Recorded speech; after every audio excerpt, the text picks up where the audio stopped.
En 1271, Marco Polo, âgé d'une quinzaine d'années, quitte sa ville natale de Venise avec son père Niccolo et son oncle Maffeo pour entreprendre un voyage extraordinaire vers l'Asie. La scène s'ouvre sur le port animé de Venise, avec des bateaux en bois amarrés au quai, leurs voiles préparées pour le départ. Les marchands chargent des provisions, des barils, des caisses de tissus et des cadeaux précieux destinés à la cour de Kubilai Khan, alors que les habitants de la ville se pressent pour assister au départ de cette expédition exceptionnelle. L'air est rempli des cris des mouettes et du clapotis des vagues contre les coques des navires, tandis que le soleil éclaire doucement les toits en terre cuite de la cité.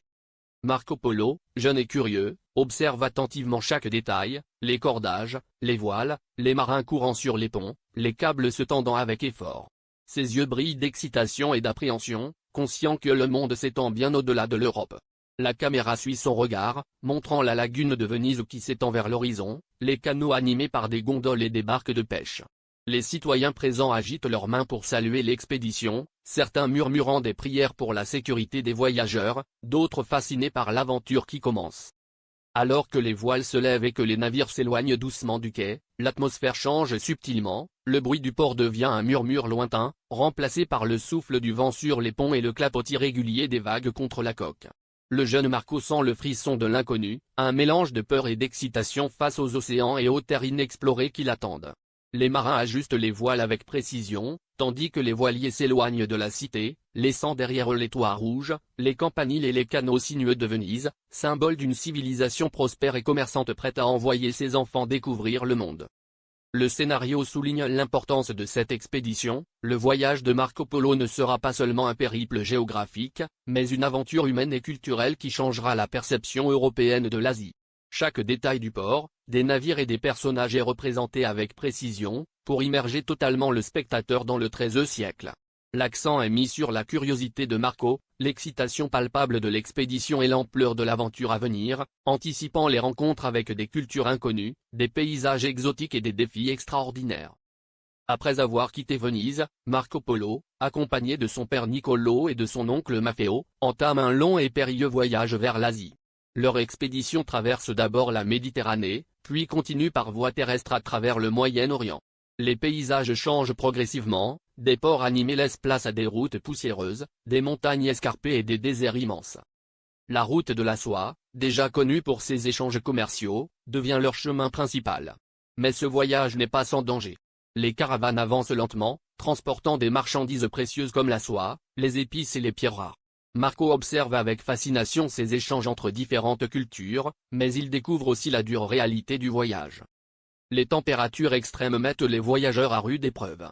Le jour, la chaleur est écrasante, brûlant la peau et asséchant la gorge. La nuit, le froid devient mordant, obligeant les caravanes à se regrouper autour de feux pour survivre. Le manque d'eau et de nourriture rend chaque étape plus difficile. Les hommes et les animaux doivent être rationnés pour éviter l'épuisement total. En traversant des régions isolées, le danger des bandits devient constant.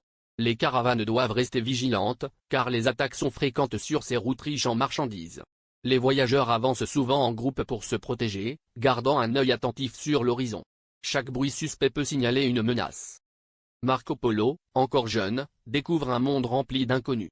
Il observe les langues différentes, les vêtements, les coutumes et les marchés étrangers. Chaque étape du voyage lui apprend quelque chose de nouveau. Mais malgré sa curiosité, il ressent aussi la peur et la fatigue. Le voyage est long, dangereux et imprévisible. L'expédition traverse également des chaînes de montagnes difficiles, où les chemins étroits et escarpés rendent le passage dangereux. Les animaux peinent à avancer, et le moindre faux pas peut être fatal. Dans certaines régions, l'air devient plus rare, rendant la respiration difficile. Les voyageurs doivent avancer lentement, en s'adaptant à ces conditions extrêmes. Ce voyage n'est pas seulement une aventure, c'est une épreuve de survie. Les polos doivent faire preuve de courage, d'endurance et d'intelligence pour continuer. Chaque jour les rapproche de leur destination, mais aussi de nouveaux défis. La narration met en avant le contraste entre la curiosité de Marco Polo et les dangers constants qui l'entourent.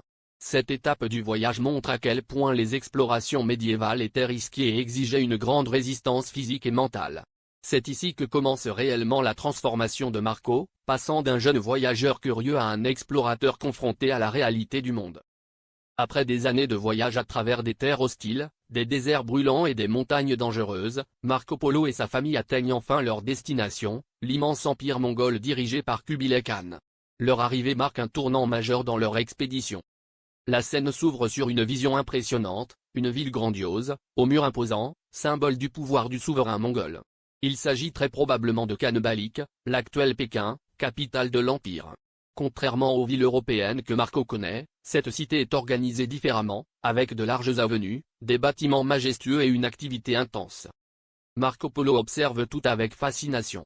Les marchés regorgent de produits inconnus en Europe, soie fine, épices rares, objets précieux et inventions surprenantes. Les habitants portent des vêtements différents, parlent des langues variées, et les coutumes sont totalement nouvelles pour lui. Cette immersion dans une culture étrangère marque profondément le jeune voyageur. Mais le moment le plus important reste leur rencontre avec Kubilai Khan lui-même. Le souverain mongol est l'un des hommes les plus puissants du monde à cette époque. Petit-fils de Gengis Khan, il dirige un empire immense qui s'étend sur une grande partie de l'Asie. Sa cour est connue pour sa richesse, son organisation et son influence. Lorsque Marco et sa famille sont introduits à la cour, ils doivent respecter un protocole strict. Ils s'inclinent devant le Khan, suivant les règles imposées. Kubilai Khan, intrigué par ces visiteurs venus de si loin, s'intéresse particulièrement à Marco.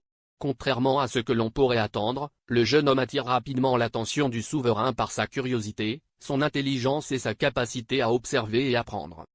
Selon les récits attribués à Marco Polo, Kubilai Khan décide de les accueillir favorablement. Il voit en eux une opportunité d'en apprendre davantage sur l'Europe et les terres occidentales.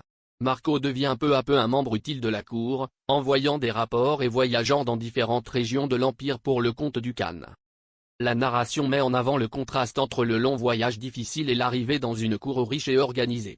Après des années de danger, Marco Polo entre dans un monde de pouvoir, de culture et d'influence. Cette étape est essentielle, car elle marque le début de son intégration dans l'un des plus grands empires de l'histoire. Ce moment représente aussi un choc culturel majeur. Marco découvre une civilisation avancée, avec des systèmes administratifs complexes, des routes organisées et des innovations inconnues en Europe. Cette expérience transformera sa vision du monde et influencera profondément ses récits futurs. L'arrivée à la cour de Kubilai Khan n'est pas seulement la fin d'un voyage. C'est le début d'une nouvelle aventure, encore plus vaste. Après avoir gagné la confiance de Kubilai Khan, Marco Polo ne reste pas simplement un observateur à la cour impériale. Il devient un acteur actif au sein de l'administration du vaste empire mongol. Le souverain, impressionné par sa curiosité, sa capacité d'adaptation et son intelligence, lui confie des missions importantes à travers différentes régions de son territoire. Marco Polo commence alors à voyager à l'intérieur de l'Empire, parcourant des distances immenses.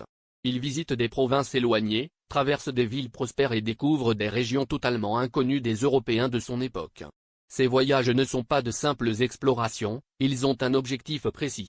Marco agit souvent comme messager ou observateur pour le compte du Khan, chargé de rapporter des informations sur les territoires, les populations et les infrastructures.